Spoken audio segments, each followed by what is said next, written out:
This is 1 year on from the AMG being spray painted.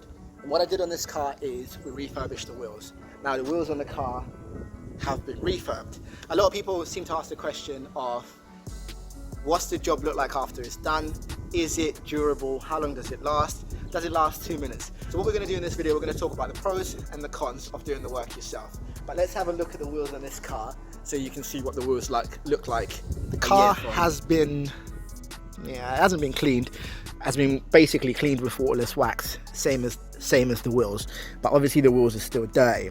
But this is what the wheels look like a year from the wheels being done. As you can see,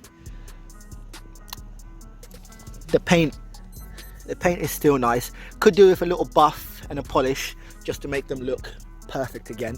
But that is the wheels on the AMG. A year and a half, I think, since the job's been done. One of the pros of doing DIY work like this yourself is you can't beat the job satisfaction you get from knowing that this thing now looks a particular way because of the work that you did. That's pro tip number one. The second pro for me, which is always a deciding factor, is I'm all about saving money. The con of doing work on these cars or any other car yourself is obviously involves you having to do work, and nobody enjoys doing work.